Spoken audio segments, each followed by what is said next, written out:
नाज़रीन आदाब, आप देख रहे हैं आलमी सहारा। वक्त हो गया खबरनामे का। खबरनामा शुरू करने से पहले देखते हैं हेडलाइंस।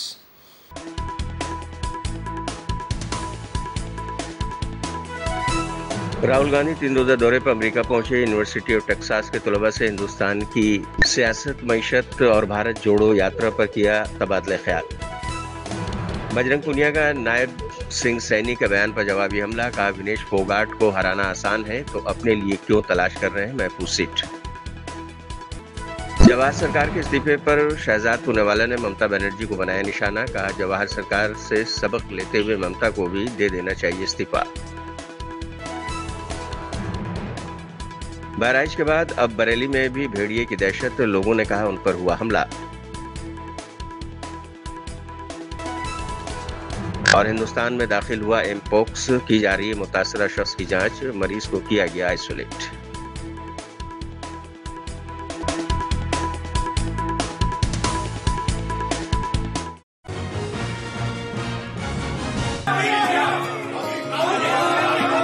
कांग्रेस के साबिक सदर और लोकसभा में कायद हिज़्ब इख्तिलाफ राहुल गांधी अपने 3 रोजा अमरीकी दौरे पर टेक्सास पहुंच चुके हैं। यहां उन्होंने यूनिवर्सिटी ऑफ टेक्सास के तलबा से हिंदुस्तान की सियासत, मईशत और भारत जोड़ो यात्रा पर तबादला ख्याल किया। राहुल गांधी ने कहा कि हिंदुस्तानी सियासत में नफरत का माहौल है, लेकिन भारत जोड़ो यात्रा के जरिए मोहब्बत और भाईचारे की सियासत शुरू हुई है। इस मौके पर राहुल गांधी ने कहा कि आरएसएस का मानना है कि हिंदुस्तान एक नजरिया है और हमारा मानना है कि हिंदुस्तान नजरियों की कसरत है। हमारा मानना है कि हर एक को इसमें हिस्सा लेने की इजाजत होनी चाहिए, ख्वाब देखने की इजाजत होनी चाहिए और उन्हें जात, जबान, मजहब, रिवायत या तारीख से कतई नजर जगह दी जानी चाहिए। Battle that is being fought in India. The RSS believes that India is one idea. And we believe that India is a multiplicity of ideas. And we believe, by the way, very much like the United States, we believe that everybody should be allowed to participate. We believe that everybody should be allowed to dream. Everybody should be given space, regardless of their caste, language, religion, tradition, history. This is the fight. And the fight was crystallized in the election. When millions of people in India clearly understood that the Prime Minister of India is attacking the Constitution of India. Because what I am saying to you, union of states, respect to languages, respect to religions, respect to traditions, respect to castes, this is all in the Constitution. Every single word that I have said to you is in the Constitution. The foundation of modern India is the Constitution. And what people understood in the election clearly, and I saw it happening. When I used to raise the Constitution like this, people understood what I was saying. They were saying that the BJP is attacking our tradition, attacking our language, attacking our states, attacking our histories. And most importantly, what they understood was that anybody who is attacking the Constitution of India is also attacking our religious tradition. Right? And that is why in my first speech in Parliament, you must have noticed, when I described Abhay Mudra, the fact that this is a symbol of fearlessness and it is present in every single Indian religion. You can look, you go on the internet and you can see every single Indian religion. Guru Nanak Ji holds his hand like this. Shiva holds his hand like this. Every single Indian religion, the hand is a symbol of fearlessness. And when I was saying this, the BJP could not stand it. They don't understand. And we are going to make them understand. You see, And the other thing that happened that was very beautiful, that in fact I was amazed that it happened so quickly, was that fear of the BJP vanished, disappeared, gone. And we saw that immediately, within minutes of the election result, nobody in India was scared of the BJP or the Prime Minister of India. So these are huge achievements, not of Rahul Gandhi or the Congress party. We are peripheral. These are huge achievements of the people of India who realized, of democracy, of the people of India who realized that we are not going to accept an attack on our constitution. We are not going to accept an attack. First of all, let's be clear. Not everywhere on the planet has an employment problem. Okay? The West has an employment problem. India has an employment problem.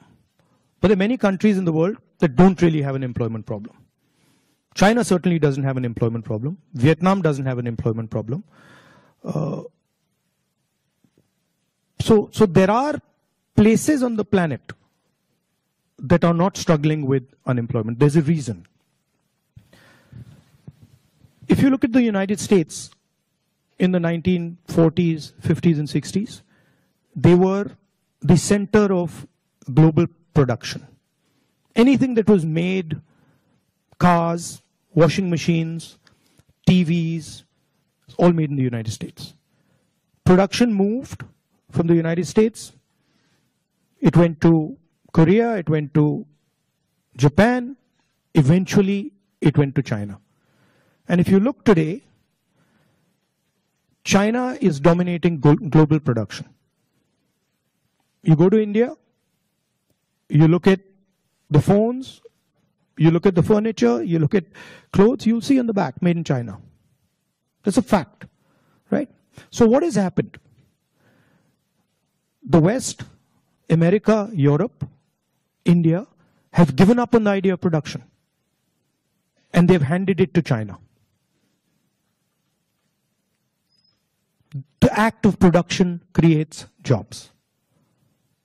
What we do, what the Americans do, what the West does, is we organize consumption. Okay? Uber is organizing consumption. Okay? Foxconn is organizing production. Mahindra organizes production. Bajaj organizes production. These are the guys who create the jobs. And that is the problem. You're never going to employ India using IT, using consumption. It's not going to happen. So India has to think about the act of production and organizing production. And India has to, it's not acceptable that India simply says, okay, manufacturing, what you call manufacturing or production is going to be the preserve of the Chinese, it's going to be the preserve of the Vietnamese, it's going to be the preserve of the Bangladeshis, right? Bangladesh completely outcompetes us in textiles. Regardless of the problems they're facing right now, they wiped us off. They wiped us clean in textiles, right?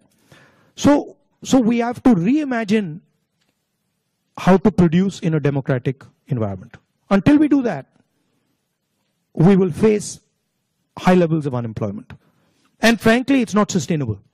So you're going to see that if we carry on down this path of forgetting about manufacturing, you're going to see massive social problems coming in India and in the United States and in Europe, right? The polarization of our politics is this. Rahul Gandhi के Texas में दिए गए बयान पर BJP और opposition लीडरान के दरमियान बहस का एक नया महाज खुल गया है। बीजेपी लीडर नलिन कोहली ने कहा है कि राहुल गांधी दुनिया की सबसे बड़ी जमहूरियत के अपोजिशन लीडर हैं और उन्होंने कहा कि जब वो बैरून मुल्क है तो उन्हें सोचना चाहिए कि क्या वो कह रहे हैं वो पूरा सच है, क्या इससे हिंदुस्तान की छवि पर कोई मनफी असर पड़ेगा। जबकि इंडियन ओवरसीज कांग्रेस के चेयरमैन सैम पित्रोदा ने राहुल गांधी की काबिलियत की तारीफ करते हुए कहा है कि उनका एजेंडा बड़े इश्यूज को सुलझाना है। राहुल के पास एक ऐसा विजन है जिसके लिए बीजेपी करोड़ों रुपए खर्च कर रही है। सैम पित्रोदा ने टेक्सास में एक प्रोग्राम के दौरान कहा कि राहुल पप्पू नहीं है बल्कि वो बहुत पढ़े लिखे और समझदार शख्स हैं। वो स्ट्रेटेजिस्ट हैं, किसी भी मौजू पर उनका गहरा मुतालिया है। राहुल गांधी जो युवराज हैं और तीसरी बार भी कांग्रेस को राहुल गांधी के नेतृत्व में भारत की जनता ने नकार दी, 99 पे आके अटका दिया। और ये दुनिया में जाकर के जो Bharat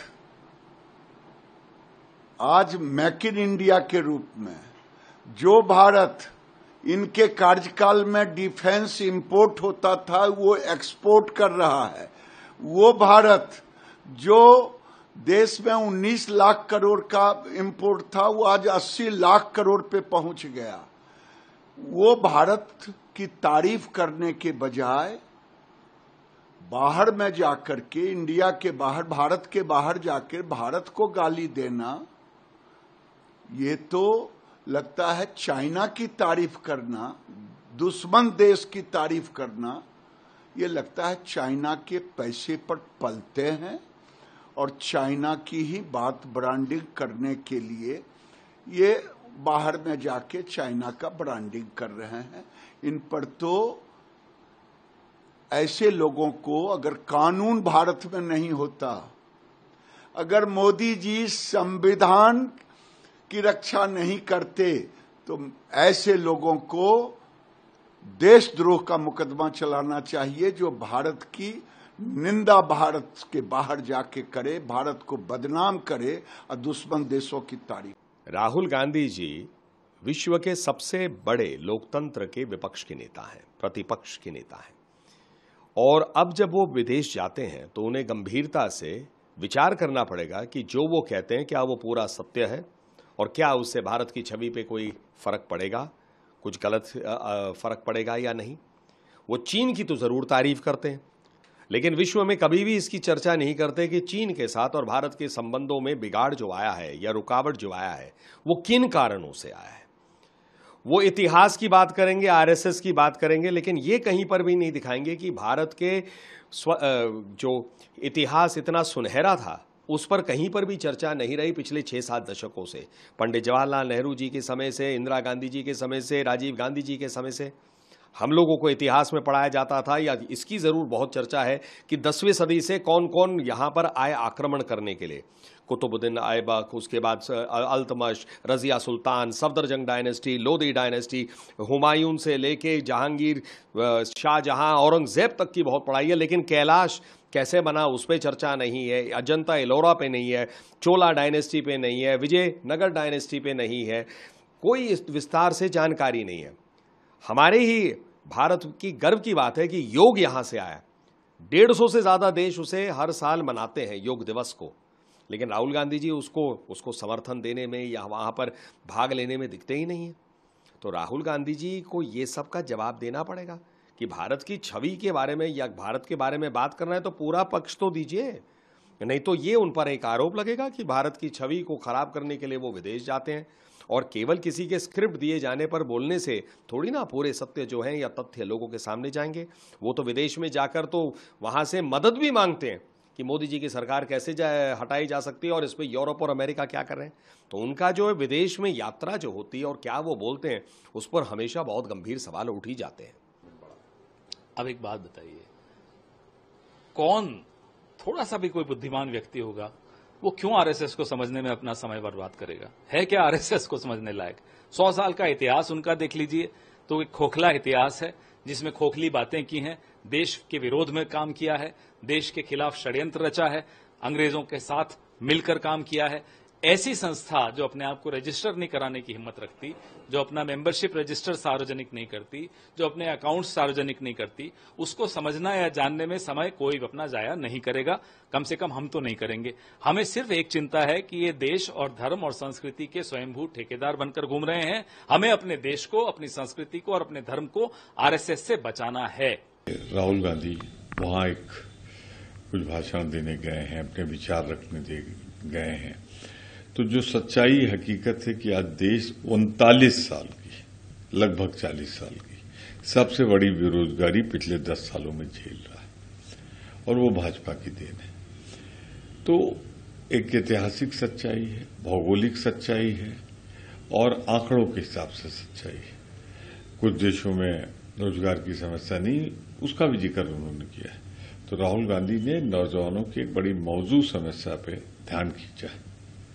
When truth is explained in detail, BJP will be disturbed. We all know that BJP lives on lies, and Mr. Gandhi, as LOP leader, after being the LOP leader, he has gone to US for on the invitation of the Indian community, and he has spoken in 2 events today with the students in the university and then with the diaspora.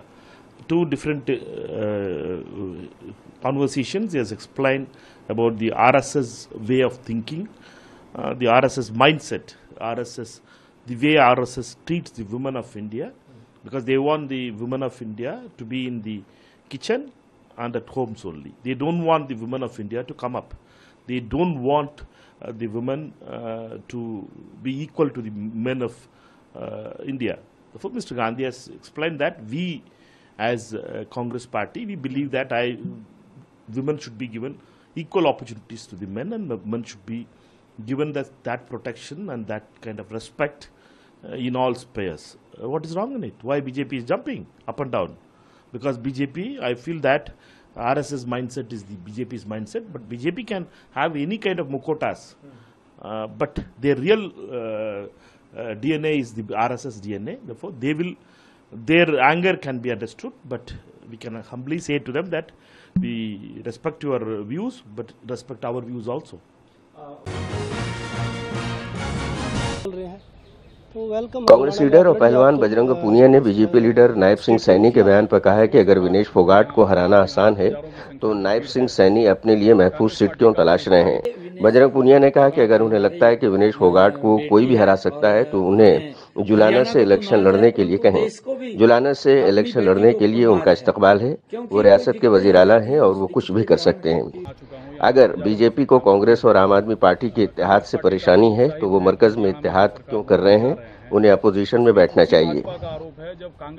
देखिए, विनेश फोगाट हमारी बेटी है और हमें हरियाणा को तो नाज है, परंतु देश को भी अपनी बेटी के ऊपर नाज है, क्योंकि कोई दिक्कतें आ जाती हैं, उस दिक्कत के कारण क्योंकि उसे उससे बाहर रहना पड़ा है।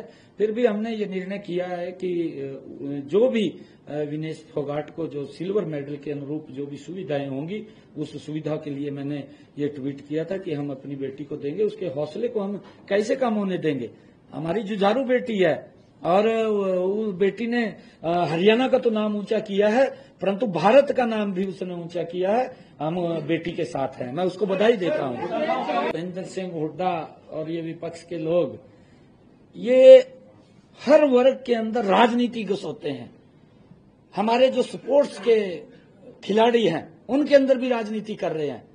मैं ये कहना चाहूंगा कि इस राजनीति से दूर रहें।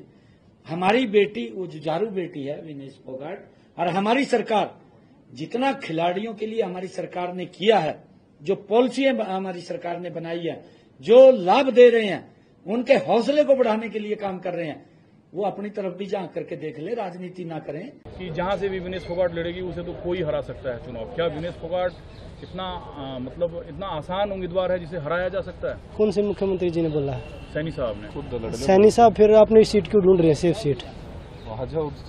सैनी साहब बोल रहे हैं कि विनेश को कोई भी हरा सकता है, फिर आप लड़ लो खुद जुलाना से। और खुद कभी करनाल से बोल रहे हैं, कभी लाडवा से बोल रहे हैं, तो वेलकम है जुलाना में, आप लड़िए। आप तो स्टेट के मुखिया हैं। मैं सुबह से 5 दफे यहाँ आ चुका हूँ, यहाँ हजारों की संख्या में भीड़ है। कांग्रेस पार्टी काफी उत्साहित है कि हरियाणा में हम सरकार बनाने जा रहे हैं। इस बीच उसी भाजपा का आरोप है जब कांग्रेस अकेले दम पे दावा करती है चुनाव जीतने का, तो फिर समाजवादी पार्टी और आम आदमी पार्टी से गठबंधन की कोशिश क्यों कर रही है? फिर दावा फिर ऊपर क्यों गठबंधन कर रखा है? फिर 240 लेके आप विपक्ष में बैठ जाओ। भाई जो चीज इंडिया गठबंधन में जो लोग हैं उनके साथ तो मिलके एक साथ आगे बढ़ रहे हैं मजबूती के साथ, फिर आप भी छोड़ दो उनको। 240 लेके आप बैठे हो, विपक्ष में बैठो आप लोग। आप ये कहते हैं अगर गठबंधन के खिलाफ भाजपा है तो खुद का भी गठबंधन तोड़। हाँ वही तो बोल रहा हूँ ना, फिर अपना छोड़ के और बैठो विपक्ष में। जो खून का दरिया है इसको जम्मू कश्मीर। पीडीपी सरबराह महबूबा मुफ्ती ने नेशनल कॉन्फ्रेंस और कांग्रेस के इत्तेहाद पर कहा है कि उनका ये इत्तेहाद उसूलों पर मबनी नहीं है। अगर ऐसा होता तो वो सरकार बनाने के लिए 1987 के इलेक्शन में धांधली नहीं करते और जम्मू कश्मीर को खून के दरिया में नहीं धकेलते। 1987 से जम्मू कश्मीर में जो खून का दरिया बह रहा है वो सिर्फ इसी वजह से है। आज भी वो सरकार बनाने के लिए किसी भी हद तक जा सकते हैं, उनका कोई उसूल नहीं है। हर जगह नेशनल कॉन्फ्रेंस ने कांग्रेस के खिलाफ आजाद उम्मीदवार खड़े किए हैं। ये जो एनसी कांग्रेस के अलायंस है ये उसूलों के मबनी नहीं है। अगर होता तो 87 के इलेक्शन में सरकार बनाने के लिए इतनी बड़ी दांवियां करके जम्मू कश्मीर को खून के दरिया में नहीं धकेलते। ये जो खून का दरिया है इसको जम्मू कश्मीर में पिछले 87 से लेके आज तक बह रहा है, वो उसकी वजह तो यही है कि नेशनल कॉन्फ्रेंस की चोरियां, उसको दांतलियां सरकार बनाने की हाउस में। तो आज भी इनकी जो है सरकार बनाने के लिए ये किसी हद तक भी जा सकते, कोई उसूल परस्ती नहीं है। हर जगह नेशनल कॉन्फ्रेंस ने अपने कैंडिडेट, इंडिपेंडेंट कैंडिडेट कांग्रेस के खिलाफ खड़े कर दिए हैं। जैसे लद्दाख में खड़ा कर दिया था, अब वो नेशनल कॉन्फ्रेंस में वापस चला गया। तो ये तो इनकी आपस में ऐसी है।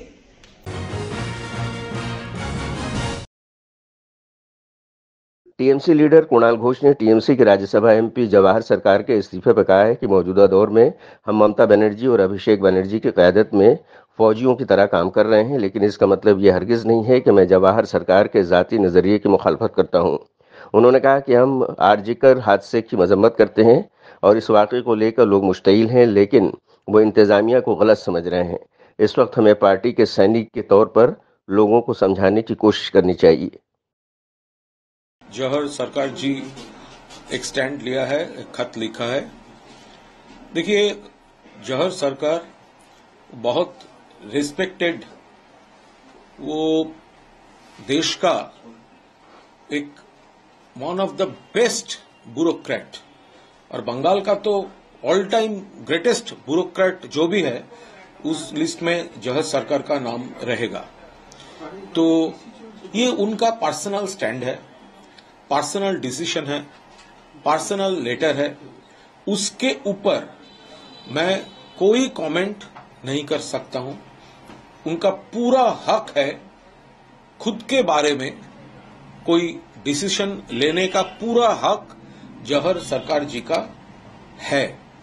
हम सिर्फ इतना कह सकते हैं कि जौहर सरकार का जो लेटर का जो कंटेंट है, मैं लाइन टू लाइन एनालिसिस नहीं करूंगा। जो स्पिरिट है, जो कंसर्न है, जो क्वेश्चंस है,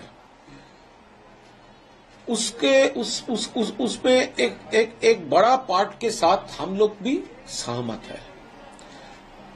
हम लोग भी ये सिविक सोसाइटी का जो सेंटिमेंट है, हम लोग उसके साथ है।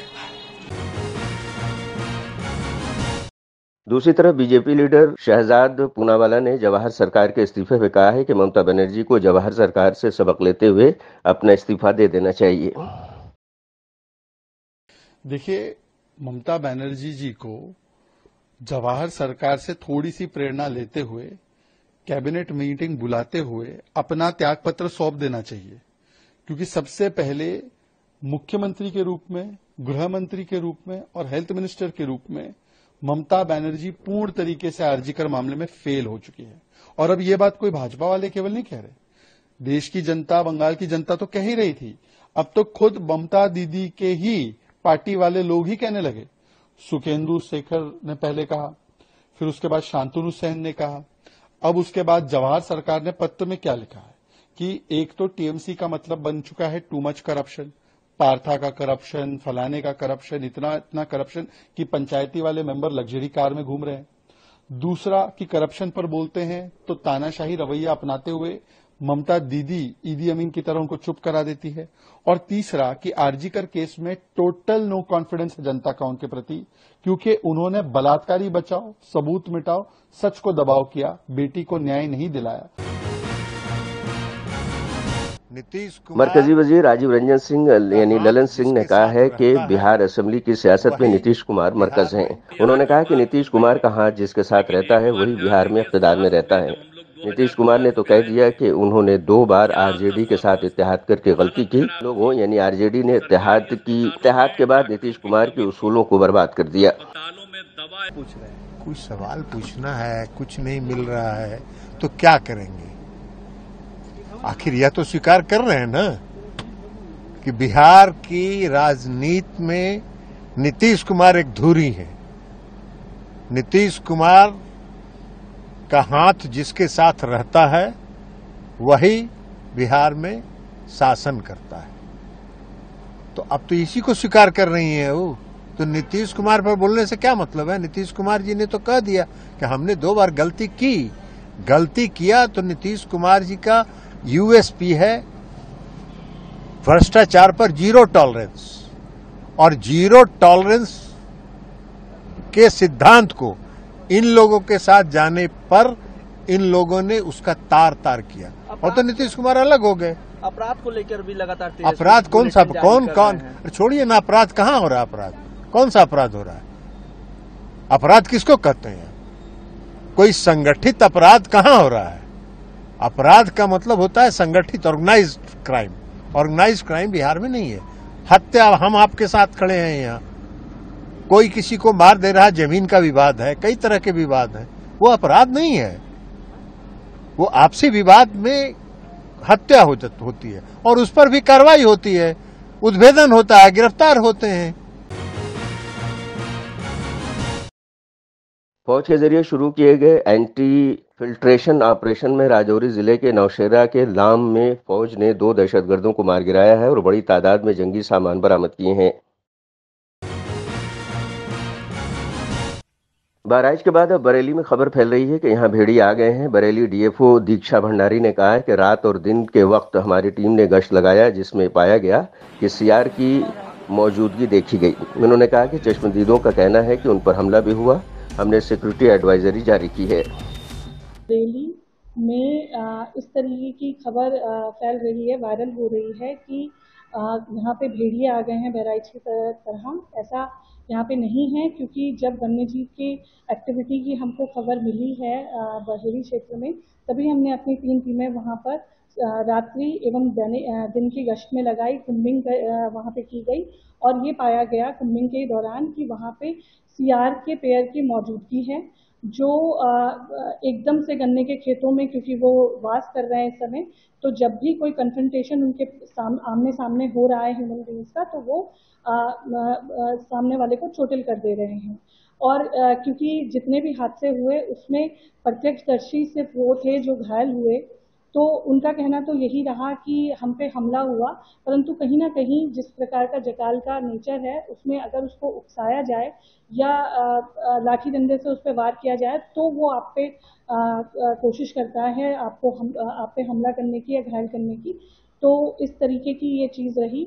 हमने एक एडवाइजरी जारी करी है ग्रामीणों के लिए, जहाँ पे सीआर देखे गया उसके आसपास के जितने भी गांव हैं उनमें हमने एक एडवाइजरी जारी की है कि जब भी लोग गन्ने की खेत में जाएं तो कोशिश करें कि वो ग्रुप में जाएं, अलग अलग बैठ करके कोई काम ना करें। तो नाज़रीन, आज के खबरनामे बस इतना ही। दीजिए इजाजत, लेकिन आप देखते रहिए 24 घंटे का उर्दू न्यूज़ चैनल आलमी सहारा। सहारा पढ़ो।